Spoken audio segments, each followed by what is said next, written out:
Well, folks, back in early July, we made some predictions about where things would sit in the Major League Baseball standings and a few other things here at the end of July. I had the opportunity to go visit them in Seattle, and in the meantime, we took a little break, put some shows out for you in the meantime. But we wanted to come back, circle back on our predictions and see how accurate we were, and maybe there's a winner between Adam and I here. So, Adam, why don't you kick us off? What are we looking at first as far as predictions that we made? Our first predictions, we started with the All-Star game. We made our predictions just before the break. We've made All-Star game picks and All-Star game MVP picks. I'm happy to report that I picked the AL as the All-Star game winner, which they did. They did. Yeah, they beat the NL 5-3, leading straight into the MVP. Adam had picked Gunnar Henderson as the MVP. I picked Shohei, and I was close, bro. Real I was close. real close. Shohei had a 3-run bomb. Had the NL held that lead early in the game, Shohei surely would have won the MVP, but he didn't. That award went to Jarren Duran. I was thinking about it as I was watching the game. I was like, why didn't I pick somebody random off the bench? But at the same time, if the NL won 3-1, then he would have been MVP. It's tough to know. That's why we make the predictions. After the All-Star game, we talked division leaders. And Adam, why don't you break down what we predicted and where things are sitting? It's starting the AL. In the American League, in the AL East, I thought the Yankees would move into first. You thought Baltimore would hold on. We Mm-hmm. both thought the Guardians would hold on to first in the Central. And in the West, you predicted the Mariners would hold on to first. Mm-hmm. And I picked the hot Astros to overtake the Mariners. So Mm-hmm. in the AL, Aaron, kick us off. How'd you do? So, American League, the Orioles, as of July 31st, sat a half game ahead of the Yankees. That's a tally for me. Pick one up. So, Adam picked up a win in the AL All-Star game. I picked up a tally here. In the Central, Guardians, that was an easy one. We'll pick that one up. And in the AL West, technically there's not a controversy, but there is a little controversy because the Mariners did cough up that lead. They are tied in the standings, but Houston has played 2 less games than the Mariners and are just 1 percentage point ahead of Seattle for the lead in the West. So for those keeping score like me, that's a point for me. It is. It's a difficult point to swallow, but it has to be. It has to be acknowledged. Moving to the NL East, we both picked the Phillies. Well, specifically though, here in all of these divisions, we picked the leader to be ahead by at least 5 games. So, Mm-hmm. where do we sit on July 31st? That's the question. You tell the folks at home who we predicted would be ahead of each division by 5 or more games. So we predicted that at the end of July, in the NL East, the Phillies would be up by more than 5 games. The Brewers would be up in the NL Central, and the Dodgers in the NL West. So, we were correct about 2 of the 3. We did not get all 3 here. The Phillies are 6 up on the Braves. Milwaukee was 6 up as of July 31st on the Cardinals. So we got those 2. The Dodgers have been playing okay, and the Padres have been white hot. Closed it to 4.5. So they are less than 5, which seemed a stretch because I think they were something like 8 or 9 back here not too long, which the records would suggest that. So we've gone through the All-Star game, we've gone through the division leaders. Where does our prediction score stand right now? Prediction score. So you got the AL, so you got a tally.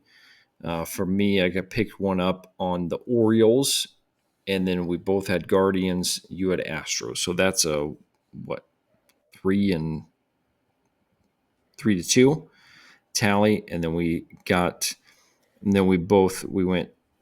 two tallies in the NL, so it's a 5-4 right now. You got five correct, I got four correct. Now we're going to move into the wild card here. So So looking at the AL wild card, my prediction was the Orioles would be in the top spot, followed by the Red Sox, and then the Royals holding the third wild card spot. And my prediction was Yankees in the top spot, Astros second, Twins third. So, where do we actually sit July 31st? We have the Yankees sit in the top spot, followed by the Twins, followed by the Royals. So, it looks to me, based on the slotting here, I picked up one for the Yankees. You picked up one for the Royals being in the third spot. Yeah, despite being technically tied with the Mm-hmm. Twins, again, 1/100th of a thousand Percentage point. Yeah. percentage point. Yeah, we have the same situation as we just discussed with the Mariners and the Astros, where Yeah, in this case, the Royals have played two more games than the Twins, and one extra loss hurts the winning percentage more than the extra win. So that puts the Royals down in that third place spot and puts us at a 6-5 predictions here, Adam, with six correct predictions first, and me with five. So now looking over to the NL wild card. So, Adam, what were your predictions? I'll share mine. We'll see where we land. my predictions were Braves in the first spot, Padres second, Diamondbacks third. My prediction, I mixed it up a bit. I went Padres 1, Braves 2, Cardinals 3. Where did things stand at the end of July? Well, folks, Adam nailed it on the head. Braves 1, Padres 2, Diamondbacks slid into that 3 spot just recently with some hot play. All these teams have been actually playing decently well, and so Adam picks up. I get 0 on that. Adam picked up 3, so it's going to be a 9-5 lead for Adam, and that closes up talking about all of our playoff positioning discussions. The last thing we have to cover is our fantasy team. We had some fantasy predictions on who is going to score some points. Adam, why don't you lead into that for us? We both picked one player as a batter, one player as a pitcher for our teams who is going to score the most points during the month of July. And Aaron, who did you predict as your batter and pitcher? So my batter that I picked was Gunnar Henderson.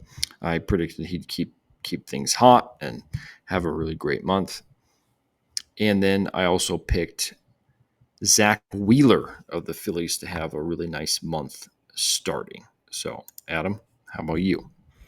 I went with Juan Soto, thinking he was going to have a hot July. And closer, Emmanuel Clase of the Guardians on the pitching side. Mm-hmm. Yeah. So, Adam, were you correct in your predictions of who would score the most points for your pitcher and for your hitter? I was not correct, but I wasn't way off. I picked Juan Soto as my batter, Mm-hmm. scored 105 in the month of July. That's pretty good, That was a monster month. but not as monster as Bobby Witt Jr., who Yeah. scored 121 and batted almost 500 for the month of July. Scoring 5.5 points per game. It's a lot. Per game. And on the pitching side, I picked Emmanuel Clase. He picked up 70, which was like fourth or fifth of my pitchers. My top pitcher was Hunter Green with 95 in the month of July. Aaron, how did you do? 95. Well, I was not accurate either for mine, and my players scored far fewer points than yours did. I was wondering, how did Adam, because Adam's launched ahead in our fantasy league here with his 2024 team, and it's not surprising when you have guys scoring 90, or not 90, 131 and 105. It's absurd. It's absurd right now. So for me, my scoring, I picked Gunnar Henderson, and he was not close. So he scored 53 points in July. And then we had Aaron Judge snuck it out, 88 points. So he was my high score was fully 43 points behind your highest score. But Aaron Judge had a good month, 88 points. So I felt like I should have gone with him when the month started, and I didn't, and I paid for it. So so nothing there.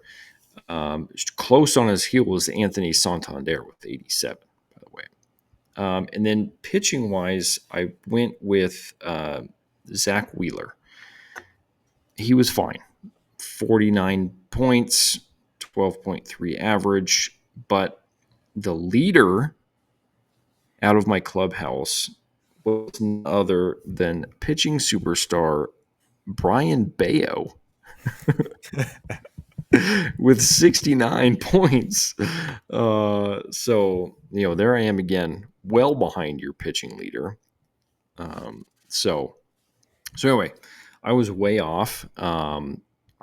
Judge and Bayo led it for my team. So neither of us are going to pick up a point tally there.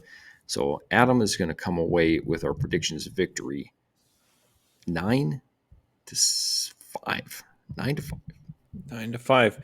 Yeah, NL wild card. That did it for me there. Cinched it, closed it up, clinched the deal. So anyway, thanks everybody for hanging with us and checking on in our predictions. We had fun with that one. That was fun to go through some predictions and see how we did. So thanks for hanging with us, everybody. We'll see you next time.